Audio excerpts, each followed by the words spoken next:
Hello, this is Guy Grant, your Spring Hill, Florida Realtor, and I'm coming to you today with some information about the NAR lawsuit and the implementation of the changes that are going to happen. The biggest change is going to be that before an agent can show a house to anyone, they're going to have signed a buyer-brokers agreement. Now, there's two kinds of these buyer-brokers agreements. And one of them is an exclusive buyer-broker agreement. And what that is it's for a set amount of time, and it's for not a single specific property, it's for a type of property. So it would be like, hey Guy, find me a single family home somewhere here in Hernando County between 200 and 300,000. So that would be what an exclusive buyer-broker agreement is for.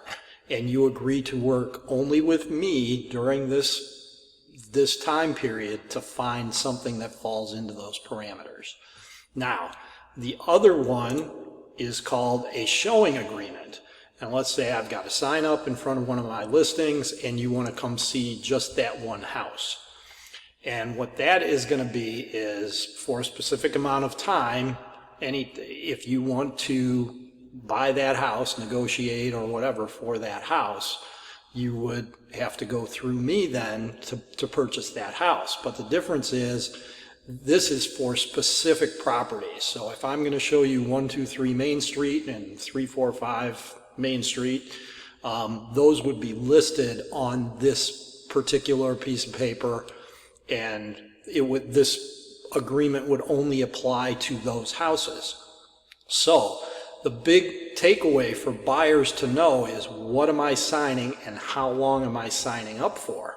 For a specific houses, for a showing agreement, if you don't want to be tied down but you want to see that house with that agent today, then you want to make sure you're using a showing agreement and it's specific only to that house. If you're like, hey Guy, I'm getting pre-approved, I want you to help me find a house, I only want to work with you, then you want to use an exclusive buyer-broker agreement. Okay? Now the compensation, the way this is laid out here, is that the broker will seek compensation from the listing office first. If there is no listing office compensation offered, then the buyer will ask the seller in the offer to pay the buyer broker's compensation. If the seller and the listing office, neither one of them is offering any buyer broker compensation, then the buyer will have to pay the buyer's compensation. And this is actually good to have this conversation up front so that you know that you might tell me, hey Guy, I only want to see houses where the seller is paying the buyer's agent compensation because I'm struggling to get my down payment and my closing costs together. So I don't have an extra couple of percent to pay you, which is how it's going to be. This is really how it's been forever.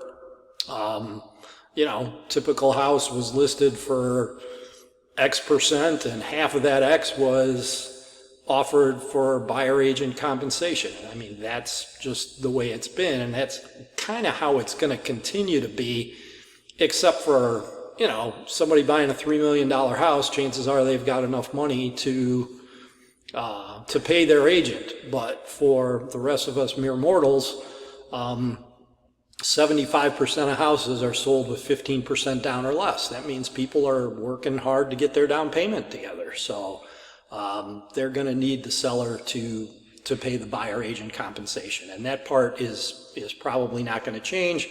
The paperwork's going to change a little bit, but the whole thing where sellers are still going to end up paying the brokerage fee. So I hope that's helpful. There are more changes coming down the pipe. They're changing the listing agreement. They're changing a lot of the other paperwork. This one is very important for buyers to know. You need to know, are you signing a showing agreement or are you signing an exclusive buyer-brokers agreement? And make sure you know what you're signing, make sure you get a copy of it, and make sure you know how long it's for. So those are kind of the important takeaways. And I'll be making a couple more videos about this. This one is really more directed on the buyer side. So If there's anything I can do for you, please get a hold of me. Thanks.